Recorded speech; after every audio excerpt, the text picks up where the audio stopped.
Olá, eu sou o professor Luiz Rezende e na aula de hoje eu vou trabalhar com você os objetivos da classificação de materiais, os atributos da classificação de materiais e eu vou trabalhar uma classificação que é a classificação por importância operacional. Classificar materiais é fundamental. Se não existe classificação, não existe estoque, não existe movimentação, não existe uso de materiais, não existe compra. Mas por que classificar? Porque das dezenas de classificações é necessário que a organização pública ou privada tenha muita precisão em que tipo de classificação utilizar. Quais os erros se a classificação ela for indevida? Quais os equívocos da classificação de material? O que de benefício a classificação correta pode trazer para o órgão público? Tudo isso eu vou desenrolar com você na aula de hoje. Então a aula de hoje tem esse objetivo. A aula de hoje tem o objetivo de trabalhar os objetivos de classificação, trabalhar os atributos de classificação e trabalhar a classificação operacional. Então, logo de início, saiba que qual a diferença entre o termo para materiais, objetivo e atributos. Objetivo, que são os 6 que eu vou pontuar para você daqui a pouco, eu sou obrigado a trabalhar todos. Ou seja, toda classificação de materiais, em qualquer órgão público, precisa ter todas as definições de objetivo. Atributos, depende da situação. Então, vem comigo, vamos começar a desenrolar os 6 objetivos de classificação de materiais. Deixa eu repetir o que eu disse. Objetivo é algo obrigatório. Quando eu tenho objetivo de classificação, eu preciso ter todos os objetivos em todas as classificações. E a ordem, ela não é uma ordem cronológica, nem uma ordem de importância, porque todos os objetivos devem estar presentes numa listagem de materiais do órgão público. Começando pela padronização. O que é a padronização? Qual é a importância de um órgão público padronizar os materiais? É ter uma regra. Por exemplo, quando você vai numa farmácia, existem remédios tarja preta, existem remédios tarja vermelha, existem remédios de venda livre. Então isso é uma padronização, a padronização farmacêutica. Eu não sei na sua cidade, mas em São Paulo, os ônibus urbanos, os ônibus dentro da cidade, cada cor de ônibus vai para uma região. Né? Os ônibus de tal cor vão para a Zona Leste, os ônibus de tal cor vão para a Zona Sul, Zona Oeste e assim por diante. O Alfacom, ele tem os códigos, os padrões utilizados para cada curso. Som Mais, intensivo, edital aberto, anual, combo e por aí vai. Então, padronizar é ter uma regra. Qual é a minha regra? Minha regra é cores. Então, vou utilizar a regra das cores. Minha regra são palavras, apelidos para cada termo. Vou utilizar a palavra ou apelido para cada termo. O que não dá é para classificar parte do material com uma regra, parte do material com outra regra. É necessário seguir um padrão. É necessário seguir uma metodologia. Então, padronizar é eu definir a minha metodologia. É eu definir a minha regra de classificação dentre as várias que existem. Por cores, alfabética, ou seja, eu tenho que ter uma lógica na classificação. Bom, o segundo objetivo é a especificação. E o que é a especificação? É eu classificar de forma que todos entendam. E quando eu digo todos, são todos público interno e público externo. Porque a classificação ela não atende apenas a um objetivo operacional. A classificação ela não atende apenas a uma necessidade interna de movimentação de materiais. A classificação ela tem uma abrangência interna e externa. É importante que o cidadão, que o fornecedor, que o cliente entenda a classificação e que internamente tenha compreensão sobre a classificação. Deixa eu falar uma coisa importante para você. Quando se fala em especificação, ou seja, você utilizar uma linguagem na classificação que possa ser traduzida para todos, dialoga com outras 2 matérias. Quando você estuda planejamento estratégico dentro da administração, nós estudamos uma ferramenta chamada Balance Scorecard. E o Balance Scorecard, que é uma ferramenta de planejamento estratégico que nós estudamos em administração geral, ou seja, outra matéria, outro curso, mas como eu ministro, eu vou me aproveitar desse exemplo. O Balance Scorecard é uma ferramenta para apresentar para todos os membros da organização os objetivos estratégicos. E ele precisa ter tradução. Né? Esse mapa que você apresenta lá no Balance Scorecard, o planejamento estratégico, também precisa ter tradução. E outra matéria que aparece esse termo tradução. Você já estudou o edital que você estuda, a área que você estuda, tem redação oficial? Você estuda o Manual de Redação da Presidência da República? né? Carreiras policiais, por exemplo, tem redação oficial. Quando você estuda redação oficial, MPU, por exemplo, tem redação oficial. Quando você estuda redação oficial, no Manual de Redação da Presidência da República, também existe a necessidade de tradução. E traduzir é evitar 4 exageros linguísticos. Se eu evito 4 exageros linguísticos, eu consigo traduzir especificando qual é a classificação para que todos entendam. E quais os 4 exageros linguísticos que devem ser eliminados? No mapa do Balanço Scorecard, lá na administração, evitados lá no Manual de Redação da Presidência da República e evitados aqui na classificação. Em primeiro lugar, eu devo evitar o uso excessivo de linguagem técnica. O que acontece se eu utilizo de forma excessiva a linguagem técnica? Só vai entender quem é especialista naquela área. Você já pegou um material, um relatório, que tem um peso muito grande na linguagem jurídica, o famoso juridiquês? Pois é, se você tem algo que é muito pesado juridicamente, na linguagem jurídica, você só vai entender se você for advogado. Então, em primeiro lugar, eu devo evitar o uso excessivo de linguagem técnica. Eu posso utilizar na classificação, dependendo do caso, dependendo da situação, linguagem regional? Claro que sim. Por exemplo, macaxeira. Dependendo de onde você mora, chama macaxeira. Dependendo de onde você mora, chama... Como que é o nome da macaxeira? Mandioca. Assopraram aqui para mim. Mandioca. E tem aipim. Então, na verdade, eu acho que a mandioca... Aqui em São Paulo é mandioca, né? Eu acho que a mandioca é o elemento que tem o maior número de nomes pelo Brasil.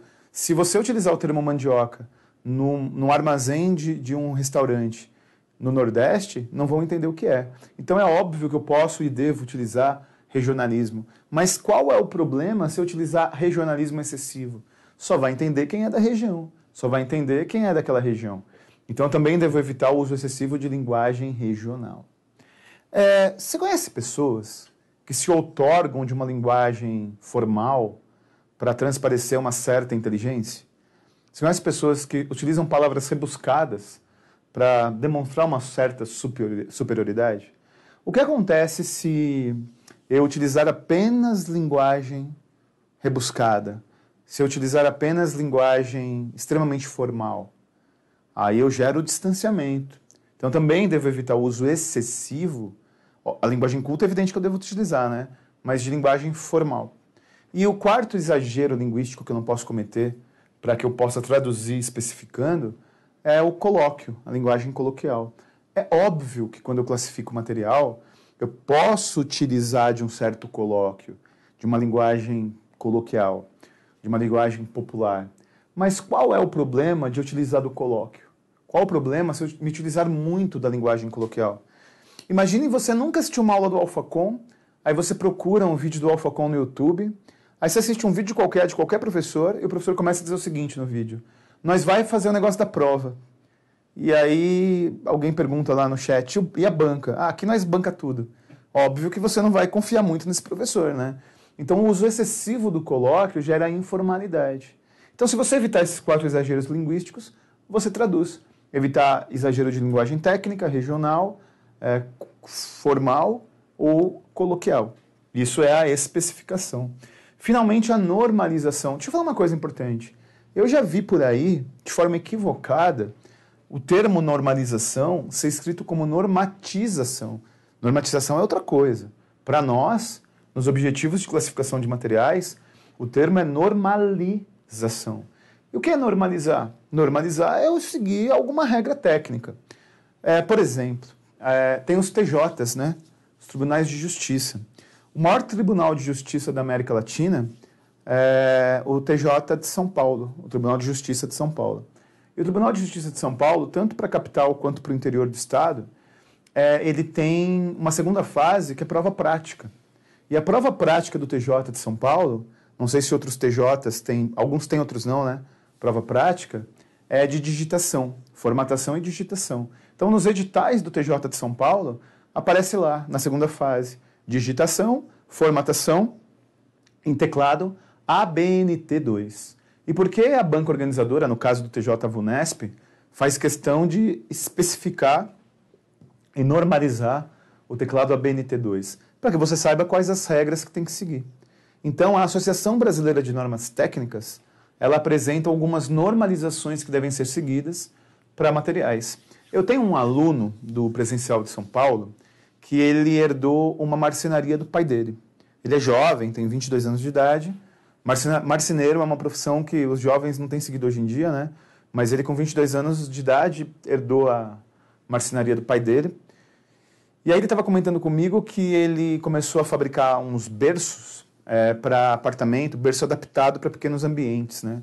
Hoje os apartamentos são bem pequenininhos, né? Então ele começou a fabricar um berço adaptado para pequenos ambientes e começou a vender muito. Só que aí chegou uma fiscalização e berço tem que ser padronizado, evidente, né? Por questão de segurança da criança. E ele precisou adequar, comprar maquinário para adequar o berço às normas da ABNT, Associação Brasileira de Normas Técnicas. Agora, tome cuidado. É evidente que você não precisa baixar todos os códigos da ABNT e ficar decorando, porque isso não vai cair em prova. Não vai cair a codificação ABNT para tal material. Mas saiba que normalizar é seguir normas e no Brasil existe a Associação Brasileira de Normas Técnicas. Bom, depois a simplificação. Eu não posso, na minha listagem de materiais, ter 2 itens que fazem a mesma coisa. Se eu tenho 2 itens que fazem a mesma coisa, eu tenho a chamada duplicidade de materiais. E eu não posso ter. Então eu não posso, por exemplo, ter canetão para quadro branco vermelho e caneta para quadro esbranquiçado avermelhado. Se eu tenho esses 2 itens no meu estoque, eu tenho duplicidade. Então a simplificação é eu evitar a duplicidade, é eu evitar a redundância, é eu evitar que eu tenha 2 itens com a mesma caracterização, com a mesma definição. Então a unidade é a palavra-chave para simplificação. Depois a catalogação.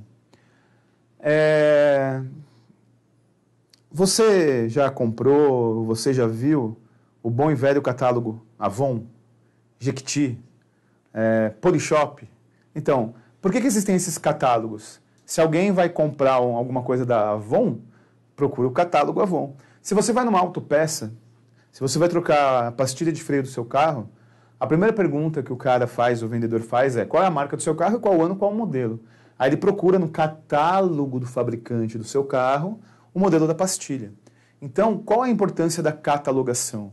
A importância da catalogação é eu ter uma única listagem, que pode ser uma revista como a Polishop, pode ser uma planilha do Excel, pode ser uma folha impressa, ou seja, eu preciso de alguma listagem em que todos os itens estejam lá.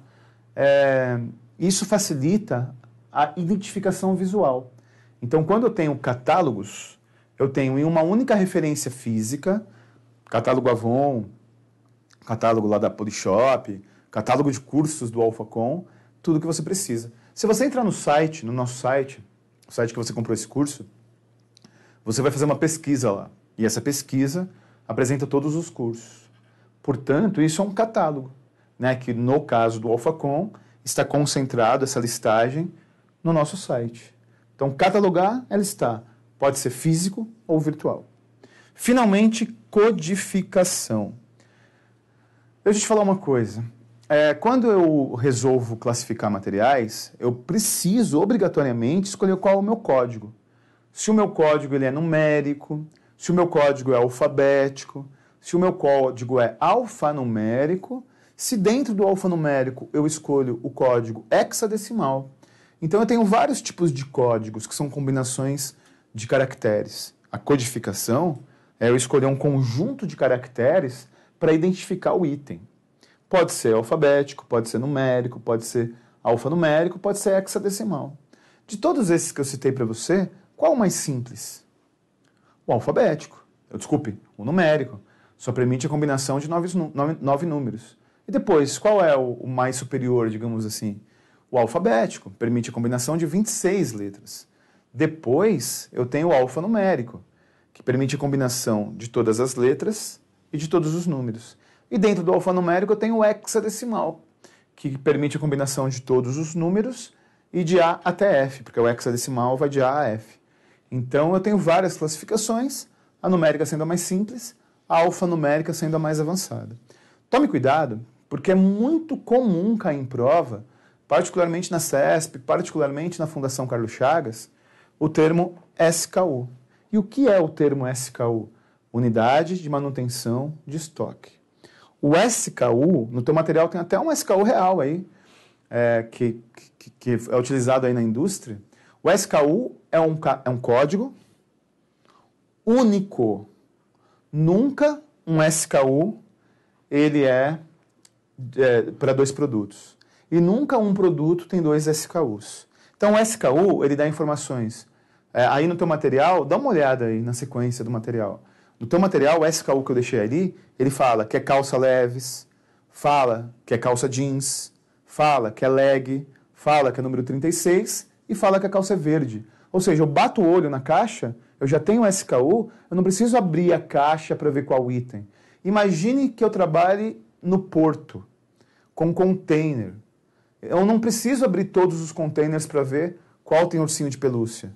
Basta bater o olho no SKU, e o SKU me dá informações sobre o fabricante, sobre o produto e sobre as especificidades do produto. Deu para entender? Então, o SKU é a unidade de manutenção de estoque, que é um código alfanumérico. Olha aí esse SKU que está no teu material. Ele é alfanumérico, ele tem letras e números. Ele tem letras que vão além do F, então ele não é hexadecimal, ele é apenas alfanumérico. E ele é um código único vinculado a um item. Então, qual é o mapa mental para você saber quais os objetivos? Padronizar é escolher uma regra de classificação. Especificar é traduzir para todos a minha classificação. Normalizar é seguir as normas da Associação Brasileira de Normas Técnicas. Simplificar é evitar redundância, unificando os itens similares. Catalogar é ter uma listagem única em que todos os itens encontram-se. E codificar é utilizar um código único para cada item. E o SKU é uma metodologia técnica que aparece na sua prova. Tranquilo? Bom, fora os objetivos, que foram esses que eu acabei de citar, existem também os atributos. Vem comigo, vamos desenrolar os atributos de classificação de materiais agora.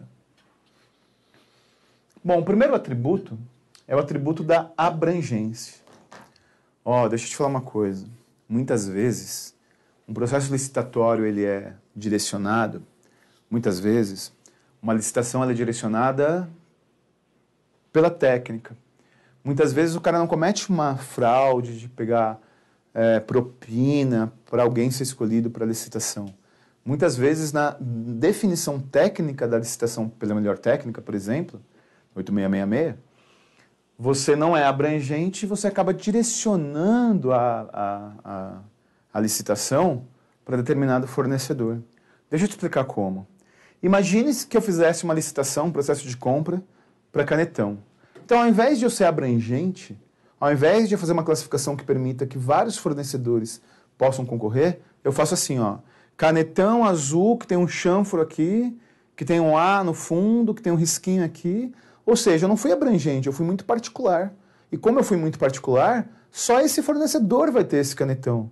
Eu não sei se você viu, numa cidade do sul do país, não me lembro qual estado do sul, numa Assembleia Legislativa de um estado do sul, melhor dizendo, no estado, fizeram uma licitação para carros oficiais. Só que era tão específico a definição técnica que só uma marca de automóveis pôde concorrer.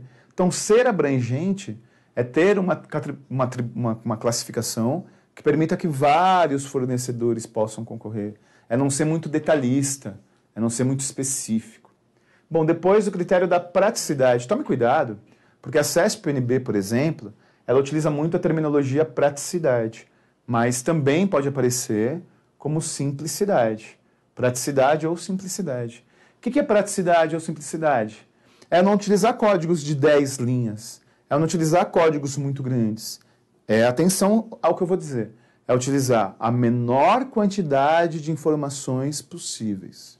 Por exemplo, se eu chego para o cinegrafista e digo, quebra o galho para mim, vai lá na farmácia, vai lá na lanchonete e compra para mim 2 hambúrgueres, alface, queijo molho especial, Coca grande, e cebola e Big Mac. Eu dei a piada. E batata grande. Ele já sabe o que fazer. Ou seja, eu fui prático.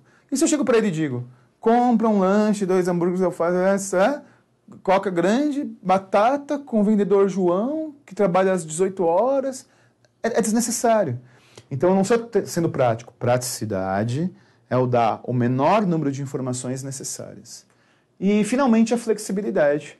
Você tem preferência na sua vida? Todo mundo tem, né? Eu tenho preferência por pó de café, por bebida, por pizza, chocolate, mas eu preciso ser flexível. E por que eu preciso ser flexível? Porque muitas vezes os órgãos públicos, eles fazem compra conjunta. Por exemplo, imagine a operação, a força-tarefa da Lava Jato.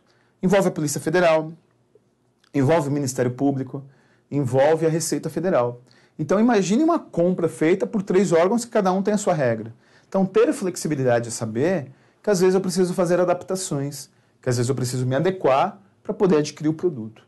Então é assim, né? Esses são os objetivos, esses são os atributos. Agora eu vou aproveitar para apresentar uma outra classificação para você dentro das várias classificações que eu vou trabalhar na aula. Vou apresentar para você a classificação por... Isso aqui já é tipo de classificação. Importância operacional. Quando eu faço estoque dos meus bens, eu preciso saber qual é a importância operacional deles.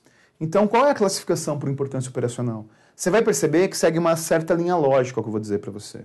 Em primeiro lugar, materiais produtivos. E o que são materiais produtivos? São aqueles que eu utilizo na produção de outros bens. Como, por exemplo, as ferramentas. Como, por exemplo, meu maquinário. Então, materiais classificados como produtivos são aqueles utilizados na produção de outros bens. Utensílios domésticos, utensílios de cozinha, ferramentas de uma empresa que eu utilizo para criar outras coisas. Depois, materiais classificados como mão de obra. O cimento, o tijolo, a borracha, tudo isso é mão de obra. E essa mão de obra deve ser estocada. Então, eu tenho que classificar como material produtivo ou classificar como mão de obra. E qual é a consequência de eu ter mão de obra? Fabricar. Mas, Rezende, então quer dizer que o material que está sendo fabricado, que está sendo produzido, ele deve e pode ser armazenado? Você nunca viu vinícola? O vinho fica em produção, em fermentação, por décadas, por anos ou décadas, dependendo da qualidade do vinho que você compra, né? Então eu posso armazenar queijo. Alguns queijos ficam fermentando, alguns queijos ficam maturando anos, anos e anos. Portanto, em fabricação, pode ser armazenado, como, por exemplo, esses bens que eu citei para você. Depois, materiais acabados. Material acabado não é aquele que está destruído. Outro dia o aluno falou para mim, Rezendão, então meu carro tem essa classificação aqui porque ele está mal, está com o motor fundindo. Acabado é o finalizado, acabado é o concluído, o acabado é o já produzido. E, finalmente, eu posso armazenar materiais em manutenção. Então, você entendeu que tem uma certa lógica? Você entendeu que tem uma certa linha contínua? Materiais utilizados produtivos para outros, mão de obra em fabricação, acabados em manutenção. Essa é a classificação por importância operacional, caso isso caia na sua prova. Deu para entender? Olha, a aula de hoje ela foi fundamental porque eu trabalhei 2 elementos muito importantes. O primeiro elemento muito importante que eu trabalhei é o elemento dos objetivos, que eu listei para você. E o outro são dos atributos. Isso cai muito em prova. É impressionante como nas provas cai objetivos e atributos. E vamos lá, vamos entender como todos esses aspectos que eu trabalhei com você na aula de hoje caem na tua prova. Eu vou trabalhar questões da CESP-UNB, que são questões mais práticas para trabalhar nos exercícios. Você tem uma lista de questões aí no seu material, então eu vou imediatamente para a leitura da primeira questão. Vamos lá. A abrangência, a flexibilidade e a praticidade constituem atributos para a classificação de materiais. Engraçado, né? Essa questão ela fala dos atributos. E ela diz que entre os atributos existe a abrangência, que é você não ser muito específico, porque se você for muito específico, você só vai ter um fornecedor. A flexibilidade, ou seja, você comprar um similar, se não tiver a marca que você gosta, comprar outra marca. E, finalmente, a praticidade, que é a simplicidade. Dá o menor número de informações necessárias. Perfeito. Essa questão está correta. Essa questão apresenta todos os atributos de materiais. Vamos imediatamente para a leitura da próxima questão. A abrangência, a flexibilidade e a praticidade são consideradas na classificação de materiais. Mas os diversos tipos de classificação precisam ser analisados separadamente, visando seu agrupamento de todos os materiais com características comuns. Vem comigo, essa questão está um pouco complexa, né? Por que essa questão está um pouco complexa? Porque, em primeiro lugar, de forma correta, ela apresenta os atributos que você está cansado de ver. Flexibilidade, praticidade e abrangência.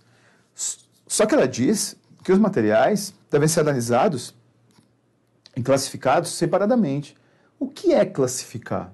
Classificar não é agrupar por similaridade? Se classificar é agrupar por similaridade, eu não devo analisar separadamente, eu devo analisar conjuntamente cada grupo. Por isso que essa questão está erradíssima. Próxima questão, vamos para o material. A classificação é o processo de aglutinação de materiais por características semelhantes, no quais são utilizados os critérios de abrangência, flexibilidade e praticidade. Aqui ela utiliza um termo sinônimo, né? Aqui ela fala de critérios. Ok, abrangência, flexibilidade e praticidade são atributos ou critérios que eu tenho que me utilizar na classificação de materiais. Nesse sentido, aqui apresenta uma definição muito genérica de classificação. Classificar é aglutinar por semelhança. Perfeito. Quando eu faço compra no supermercado, por exemplo, eu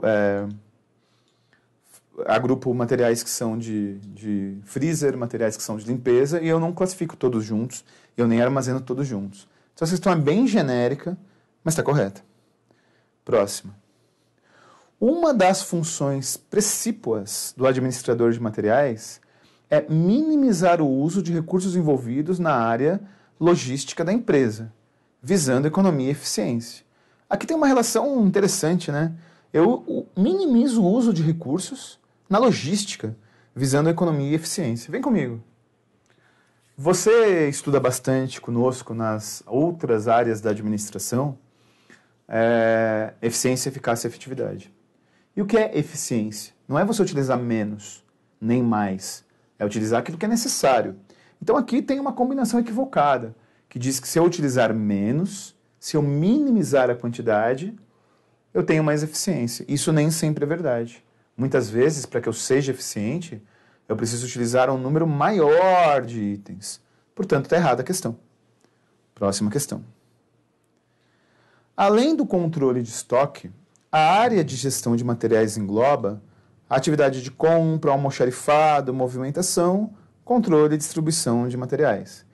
Bom, essa questão é genérica. Essa questão diz que quando eu faço controle de estoque, eu tenho várias áreas envolvidas, como compra, almoxarifado, movimentação, controle e distribuição. Vem comigo. Ok, de forma genérica está correta essa definição. Então, todas essas áreas, entre outras, são de materiais. Bom, você entendeu a importância dos objetivos da classificação? Padronização, especificação, normalização, simplificação, catalogação e codificação. Não esqueça que na codificação existe o SKU, que é o código que eu expliquei para você. Entendeu que os atributos são da simplicidade, da abrangência, da flexibilidade. Simplicidade pode ser também praticidade. E a classificação operacional, ou ele é utilizado na produção de outros, ele tem importância operacional, ou é uma matéria-prima, ou está em fabricação, ou já está acabado, ou está em manutenção porque quebrou. Essas são as classificações por importância operacional. Muito obrigado por ter assistido essa aula até o final, pela paciência de ter ficado até aqui. Força e honra, estou com você até a sua aprovação.